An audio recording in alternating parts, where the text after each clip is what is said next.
Welcome to the Rethink Sales Podcast. I'm Mark Donolo, CEO of Sales Globe, and we're talking about an exciting new topic as we start the new year, which is transformation delusion. Why do we expect big results when we repeat the same old patterns?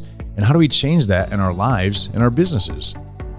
And so I think it's appropriate to start out saying Happy New Year to everybody, because what happens in the new year?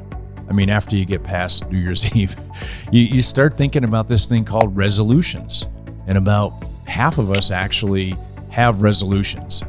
And the great thing is at the beginning, we're all pretty confident we're going to hit those resolutions. About 80% of us think we're going to get to our resolutions and we're committed to them. But only 30 days out, only about 25% of us are still committed and still engaged with our resolutions. And in the end, only about 10% of us will actually get there. I guess it's better than nothing, but that's not too good of a record. So you're like, what does this have to do with my business? Well, maybe it has something to do with your business, because businesses are run by people.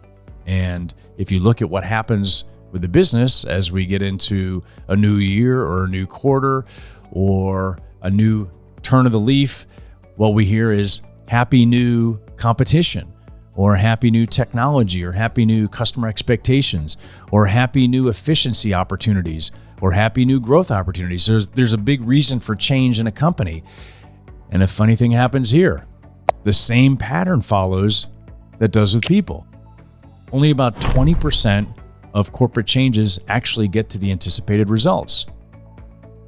The question is, why do we expect these results, but then we do the same things over and over, repeat the same old patterns? And how do we change that? So as we're getting into making a change with a business, everybody seems to be on board. We got the big message.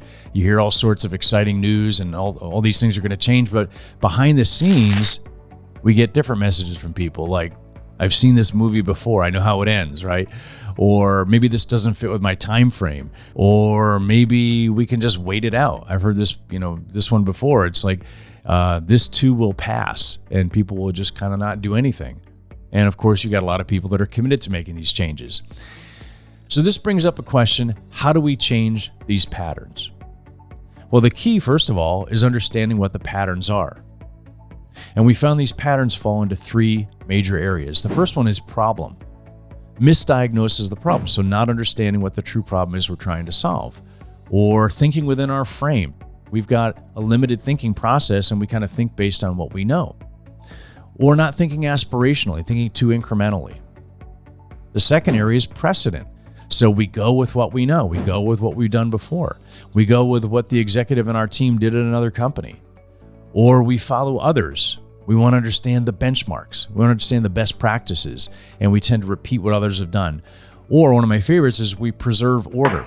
So we've got a really successful company, and order can kill innovation because we try to preserve what's going on. I think of one company I'm working with. They're a global technology company, and they have Six Sigma everything. They figured every process out. And what that does is it limits them from making change because they try to preserve that order. But where that company came from originally was two guys in a garage in Palo Alto, California.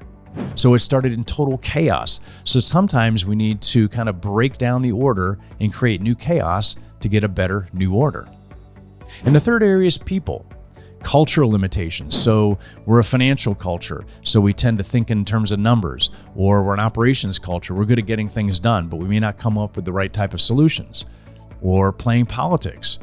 We operate in an environment of scarcity, which means that we tend to grab things and hold on to things, and we play differently than if we had an environment of abundance. And then we have time frame misalignment. So, my options may not be worth as much by the time this is over, and why would I risk that? Or, I'm going to be retired by that point. Why would I risk my legacy? So understanding the patterns is key.